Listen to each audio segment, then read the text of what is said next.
한국복음서원은 미국 복음주의 출판사 협의회인 ECPA의 정회원이자 투표권 행사 멤버인 LSM에서 출간한 영적 서적들을 번역, 출판하고 있습니다.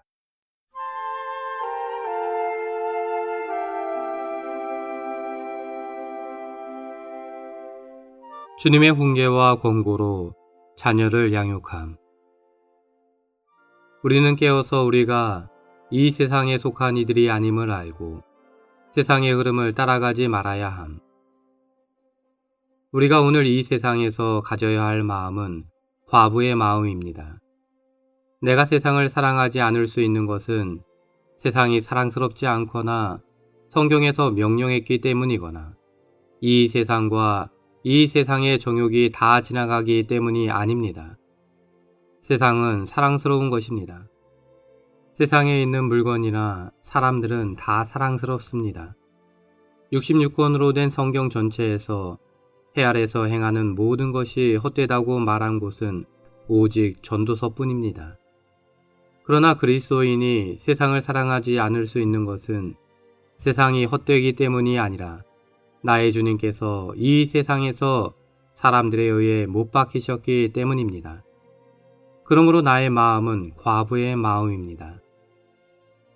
요한계시록 18장에는 바벨론으로 상징된 여자가 나옵니다. 그녀는 마음속에서 이르기를 나는 여왕으로서 앉아있다. 나는 과부가 아니니 결코 슬픔을 당하지 않을 것이다 라고 말했습니다. 오직 타락한 이만이 자신을 과부가 아니라고 생각합니다. 여러분이 타락할 때에는 과부의 특징을 잃게 됩니다. 우리가 이 세상에서 주님을 충성스럽게 섬기려면 과부의 위치에 서 있어야 하며 이 세상에 대해 날마다 과부의 태도를 가져야 합니다. 한 번은 요한의 제자들이 예수님께 와서 우리와 바리새인들은 자주 금식하는데 왜 선생님의 제자들은 금식하지 않습니까? 라고 물었습니다. 그때 예수님께서 그들에게 이르시기를 신랑의 친구들이 신랑과 함께 있을 동안 슬퍼할 수 있습니까? 그러나 그들이 신랑을 빼앗길 날들이 올 것인데 그때에는 금식할 것입니다. 라고 말씀하셨습니다. 그분은 이미 이곳에 계시지 않습니다. 지금은 우리가 마땅히 금식할 때입니다. 여러분은 세상에 대해 금식하고 있습니까? 이 땅에 그분이 계시지 않기 때문에 이 땅은 나의 집이 아니며 이 땅에는 나의 즐거움이 없습니다. 우리는 이 무감각해지고 무감각하게 하는 세대 가운데 사는 하나님의 사람들로서 과부와 같다는 것을 깨달아야 합니다. 어떤 의미에서 지금 우리 남편이신 주님은 부재 중이십니다. 더욱이 우리에게는 끊임없이 우리를 박해하는 원수가 있습니다. 주 예수님은 모든 것을 포함하는 구속을 이루시기 위해 십자가로 가시기 전에 그들의 희년이신 그분에 대한 그들의 누림에 직접적으로 간접적으로 연관된 것들을 따르는 이들에게 보여주시기 위해 여러 방면에서 수건들을 벗기셨습니다. 그들은 그들을 가장 미혹하게 하는 것이 이 모든 구성 요소를 지닌 현재의 세대라는 것을 인식해야 했습니다. 악한 세대의 구성 요소들은 세상 사람들을 무감각하게 합니다. 주님은 또한 그분의 제자들에게 그분을 찾으려고 애쓰는 반면 우리는 그분에 대한 우리의 누림에서 우리를 실패하게 하는 모든 일과 모든 것을 미워해야 한다는 것을 계시하십니다. 그뿐 아니라 우리는 그분을 누리고 있을 때 박해를 겪게 될 것입니다. 이 박해는 우리의 적으로부터 오며 그는 하나님의 원수이고 우리가 하나님의 편에 서 있기 때문에 또한 우리의 원수이기도 합니다. 이 세상도 지나가고 세상의 욕망도 지나가지만 하나님의 뜻을 행하는 사람은 영원히 거함. 요한일서 2장 17절에서 요한은 계속해서 이 세상도 지나가고 세상의 욕망도 지나가지만 하나님의 뜻을 행하는 사람은 영원히 거합니다. 라고 말합니다. 세상이 아버지 하나님을 거스르기 때문에 세상에 있는 것들도 세상의 욕망을 형성하며 하나님의 뜻을 거스릅니다. 적극적인 면에서 우리에게는 아버지와 그분의 뜻이 있습니다. 소극적인 면에서 우리에게는 세상과 세상에 있는 모든 것이 있습니다. 세상은 아버지를 거스르고 세상에 있는 것들은 아버지의 뜻을 거스릅니다. 하나님의 뜻을 실행하는 것은 가끔 하나님의 뜻을 행하는 것이 아니라 습관적으로 지속적으로 행하는 것입니다. 세상과 그 욕망과 세상을 사랑하는 사람들은 지나갑니다. 그러나 하나님과 그분의 뜻을 행하는 사람들은 영원히 거합니다. 홍수전 노아 세대의 사람들은 늘 그러했던 것처럼 먹고 마시고 장가가고 시집가고 씨를 심고 집을 지으며 악한 생활에 마취되어 있었는데 이 생활 상태는 주님의 파루시아와 대환란전에 있을 사람들의 위험한 생활 상태를 묘사함.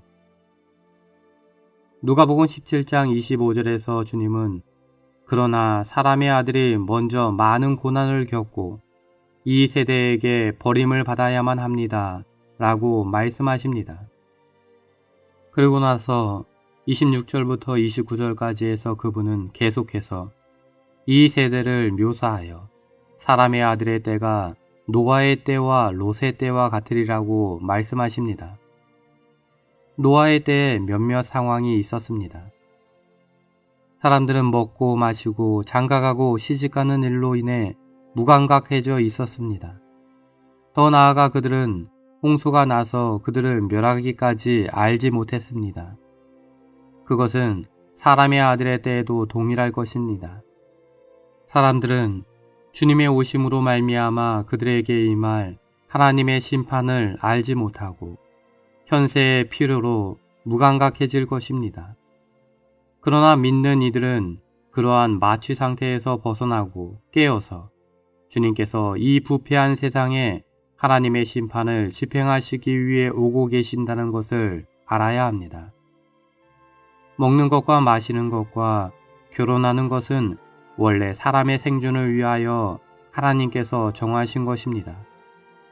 그러나 사람의 정욕으로 말미암아 사탄이 이러한 인간 생활에 필요한 것들을 이용함으로써 사람을 점유하고 하나님의 권익을 관심하지 못하게 합니다. 이 시대의 끝에, 즉 주님의 파루시아가 가까워질 때에 이러한 상황은 더욱 심해질 것입니다. 노아의 때의 특징은 먹고 마시는 것과 장가가고 시집가는 것이었습니다. 롯의 때의 특징은 먹고 마시고 사고 팔고 심고 집을 짓는 것이었습니다. 마지막의 네 가지 특징은 사업을 암시합니다. 오늘날 세상의 특징들을 보십시오. 이 세대의 특징은 먹고 마시고 장가가고 시집가고 사고 팔고 심고 집을 짓는 것입니다. 홍수전의 노아 세대와 소돔이 멸망하기 전에 롯 세대를 무감각하게 만들었던 악한 생활 상태는 주님의 파루시아와 대환란전에 있을 사람들의 위험한 생활 상태를 묘사합니다. 우리가 주님의 파루시아를 누리고 대환난을 피할 수 있도록 이기는 이들의 휴거에 참여하려면 반드시 오늘날 인간 생활에 무감각하게 만드는 영향력을 이겨야 합니다. 하나님께서 세상의 어리석은 것들을 선택하신 것은 지혜 있는 것들을 부끄럽게 하시려는 것이고 세상의 약한 것들을 선택하신 것은 강한 것들을 부끄럽게 하시려는 것임. 고린도전서 1장 26절에서 바울은 고린도에 믿는 이들 가운데에는 출신이 좋은 사람들이 많지 않다고 지적합니다. 28절에서 그는 계속해서 하나님께서 세상에서 출신이 천한 것들과 멸시받는 것들과 없는 것들을 선택하신 것은 있는 것들을 아무것도 아닌 것이 되게 하시어 라고 말합니다. 26절에 출신이 좋은에 대한 헬라어는 명문 출신의 존귀한을 뜻합니다. 즉 귀족 집안이나 왕가에서 태어난 사람을 뜻합니다. 하나님의 교회는 주로 상류층의 사람들로 이루어져 있지 않고 세상에 천한 사람들과 멸시받는 사람들로 이루어져 있습니다. 상류층 사람들을 중시하는 것은 하나님의 생각과 반대되며 교회에게 수치가 됩니다. 28절에 출신이 천한이란 단어는 낮고 비천한, 즉 평민의 가문에서 태어난 사람을 의미합니다. 또한 멸시받는은 하찮은을, 없는 것들은 마치 존재하는 것 같지 않은을 의미합니다. 세상에서는 출신이 천한 사람들과 멸시받는 사람들을 중요하게 여기지 않습니다. 1장 27절과 28절에서 하나님께서 선택하신이라는 말이 3번 반복된 것은 26절에 언급된 세 부류의 세상 사람들, 곧 지혜 있는 사람들, 강한 사람들, 출신이 좋은 사람들에 대하여 하나님께서 주권적으로 다루신다는 것을 우리에게 보여주는 것입니다. 출신이 좋은 사람들, 곧 있는 것들은 세상에서는 중요하지만 하나님의 경륜 안에서 하나님은 그들을 아무것도 아닌 것이 되게 하십니다. 사람의 눈에는 천한 사람들이나 멸시받는 사람들을 존재하지 않는 것처럼 보입니다. 그들은 너무나 무시되어 마치 존재가 없는 것 같습니다. 그와 같이 그들은 없는 것들입니다. 그러나 하나님은 있는 것들, 즉 세상에서 중시되는 출신이 좋은 사람들을 아무것도 아닌 것이 되게 하시기 위해 바로 이러한 것들을 사용하십니다. 하나님은 천한 사람들과 하위 부류의 사람들을 선택하셔서 출신이 좋은 사람들, 즉 상위 부류의 사람들을 부끄럽게 하십니다. 하나님은 지혜 있는 사람들과 강한 사람들과 출신이 좋은 사람들을 선택하지 않으십니다. 여러분이 자신을 지혜 있고 강하고 출신이 좋다고 생각하면 여러분은 하나님의 선택을 거절하는 것입니다. 여러분의 사는 방식을 따라 여러분은 하나님의 선택을 포기하는 것입니다. 하나님은 지혜 있는 사람들과 강한 사람들과 출신이 좋은 사람들을 부끄럽게 하십니다. 우리 모두는 주님, 저는 제가 지혜롭지 않고 능력도 없다는 것을 고백합니다. 그 대신 저는 참으로 미련하고 약하며 비천한 사람들 가운데 있습니다. 라고 말할 수 있어야 합니다. 하나님은 세상의 어리석은 것들을 선택하셔서 지혜 있는 것들을 부끄럽게 하려 하시고 세상의 약한 것들을 선택하셔서 강한 것들을 부끄럽게 하려 하시는데 이것은 어떤 육체도 하나님 앞에서 자랑하지 못하게 하고 영광을 얻지 못하게 하시려는 것입니다.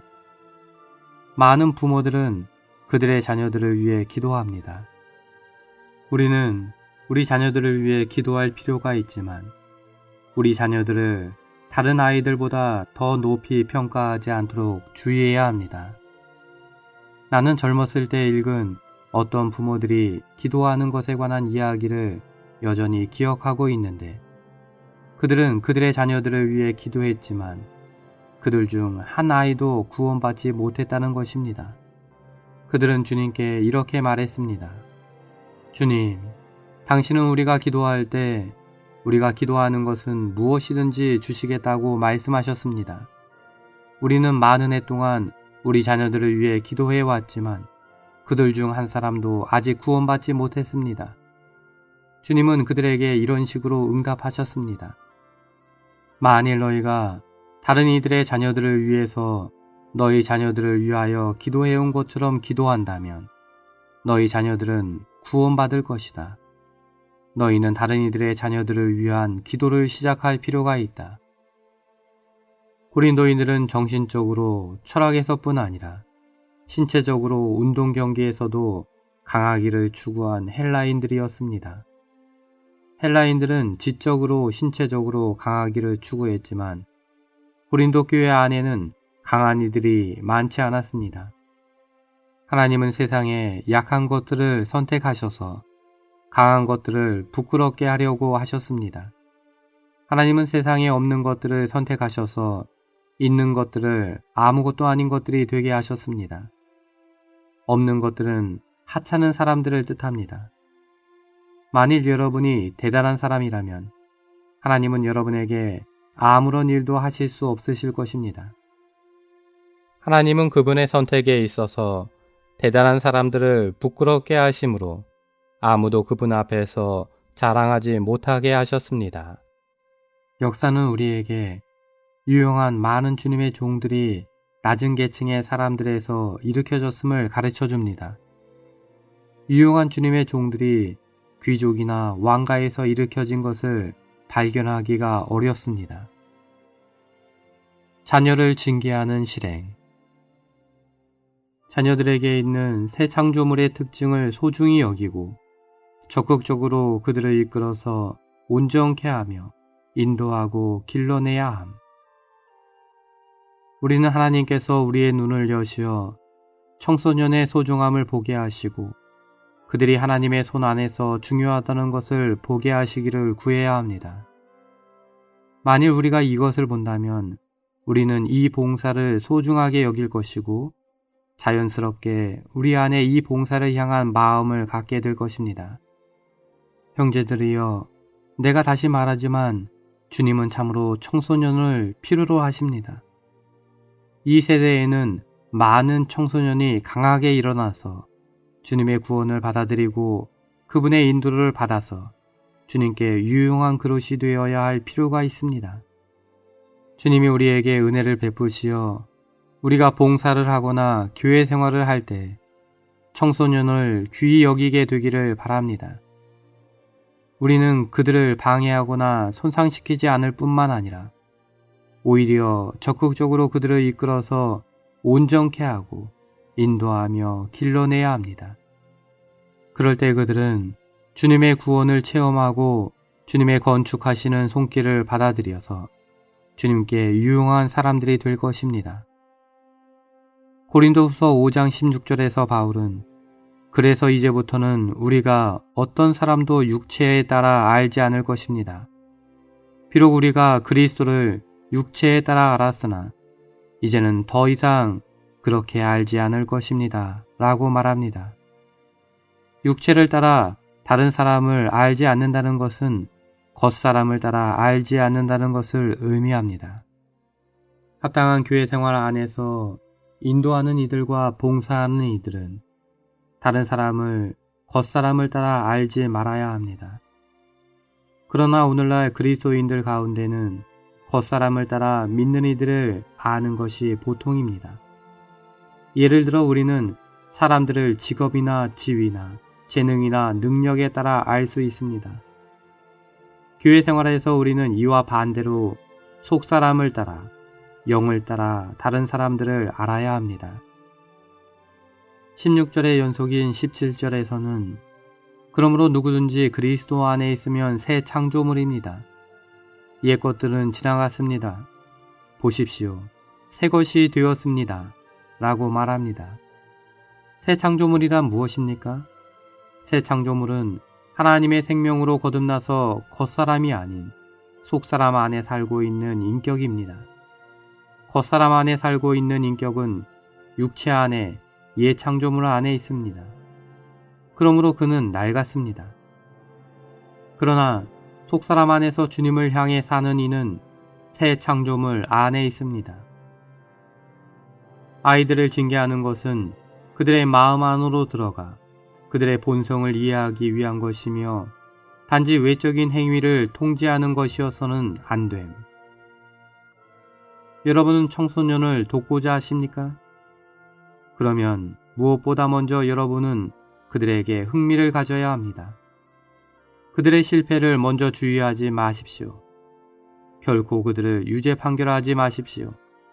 여러분은 그들에게 여러분이 그들의 좋은 친구이고 그들을 동정하며 그들과 그들의 일에 흥미를 갖고 있다는 느낌을 주어야 합니다. 이것이 중점입니다. 공평하고 공정하며 치우침이 없어야 함. 하나님은 거룩하실 뿐 아니라 의로우십니다. 의는 하나님의 외적인 행동, 방법, 행위, 활동과 관계가 있습니다. 하나님께서 하시는 모든 것이 의롭습니다. 하나님의 의란 무엇입니까? 하나님의 의는 정의와 의에 관하여 그분의 행동에 있어서 하나님 자신의 어떠함입니다. 하나님은 공정하시고 옳으십니다. 그분의 정의와 의에 있어서 하나님 자신의 어떠함은 무엇이든지 그분의 의를 구성합니다. 요한계시록 15장 3절은 이렇게 말하고 있습니다. 전능하신 분, 주 하나님, 주님의 일은 위대하고 놀랍습니다. 민족들의 왕, 주님의 길은 의롭고 진실합니다. 하나님께서 하시는 일은 그분의 행위인 반면에 하나님의 길은 그분께서 통치하시는 원칙입니다. 하나님의 길은 그분의 원칙을 본 다음에야 그분을 찬미하려고 기다릴 필요가 없을 것입니다. 비록 그분의 행위가 아직 도래하지 않았다 해도 여러분은 하나님께서 어떤 것들을 행하실 때 통치하시는 원칙들을 알기 때문에 그것들이 도래할 것임을 알 것입니다. 하나님의 길은 그 원칙이 의롭습니다. 공평하심도 하나님의 속성입니다. 이에 관하여 베드로는 사도행전 10장 34절과 35절에서 하나님은 사람을 외모로 보지 않으시고 어느 나라에서나 하나님을 경외하고 의를 행하는 사람을 받으신다는 것을 내가 참으로 깨달았습니다. 라고 말합니다. 로마서 2장 11절에서 바울은 하나님은 사람을 외모로 판단하지 않으시기 때문입니다. 라고 말합니다. 또한 에베소서 6장 9절에서 바울은 이렇게 말합니다. 주인들이여, 여러분도 노예들에게 그와 같이 대해주고 위협하지 마십시오. 노예들의 주인이자 여러분의 주인이신 분께서 하늘들에 계시며 그분은 사람을 외모로 판단하지 않으신다는 것을 알아야 합니다. 이 구절들은 하나님께서 공평하신 분임을 지적하고 있습니다. 그분의 사역의 첫 번째 단계인 육체되심의 단계는 사람들을 소중히 품는 것, 곧 그분에게 사람들을 이끌고 매료시키는 것입니다. 모든 사람은 그분이 필요하고 그분을 가까이 할 수 있으며 그분을 만질 수 있습니다. 그분에게 오는 어떤 사람도 그분에 의해 거절되지 않습니다. 그분은 선호나 차별 없이 모든 사람을 받으십니다. 이스라엘이 여러 아들들보다 그를 더 사랑함으로 그를 위하여 채 곳을 지었더니 요셉에 대한 편애로 인하여 야곱은 성숙되기 위하여 그를 잃어야 했습니다. 요셉을 잃은 것은 주로 그를 향한 야곱의 편애 때문이었습니다. 4절은 그의 형들이 아버지가 형들보다 그를 더 사랑함을 보고 그를 미워하여 그에게 편안하게 말할 수 없었더라 라고 말합니다. 요셉을 향한 야곱의 편애는 그의 다른 아들들로 하여금 요셉을 미워하게 하였습니다. 한 자녀를 향한 편애는 다른 자녀들 사이에 미움을 일으키므로 부모들은 그것을 피해야 합니다. 우리의 사랑은 한결같아야 하며 치우치지 않아야 합니다. 의와 사랑이 병행되어야 하고 상과 벌이 있어야 함. 하나님은 사랑과 의의 하나님이시라고 말합니다. 이것은 하나님께서 그분의 사랑과 통치 안에서 이스라엘 자손에 대한 과거의 인도하심과 미래의 다루심에 의해 입증됩니다. 하나님의 사랑은 그분의 사랑하는 자녀들의 신실함에 따라 그들 가운데서 행해지십니다. 이 원칙은 오늘날의 우리에게 있어서도 동일합니다. 사랑의 하나님인 그분은 모든 것을 포용하시지만 공의의 하나님인 그분은 매우 엄격하고 좁으십니다. 그분의 사랑 안에서 그분은 광대하십니다. 그분의 공의 안에서 그분은 좁으십니다. 그분의 공의 안에서 그분은 자주 우리가 어떤 것을 하기를 원할 때 안 된다 라고 말씀하십니다. 어떤 성도들은 주님의 회복 안에서조차도 너무 자유롭고 하나님을 두려워하지 않습니다. 우리가 하나님의 다루시는 손길을 한번 접하고 나면 우리는 그분을 두려워하게 될 것입니다. 그분은 우리를 공의로 다루심으로 완전하고 의롭게 될 수 있도록 하십니다. 좋은 땅에 들어가 그 땅을 유업으로 받고 소유하고 누리고자 하는 사람이라면 누구나 매일의 생활 속에서 모든 방식에 있어서 어떻게 의롭게 될 수 있는지를 배워야 합니다.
본 메시지가 수록된 도서에 관심 있으신 분들은 인터넷 검색창에 한국복음서원 쇼핑몰 또는 1600-3191로 전화 주시면 감사하겠습니다.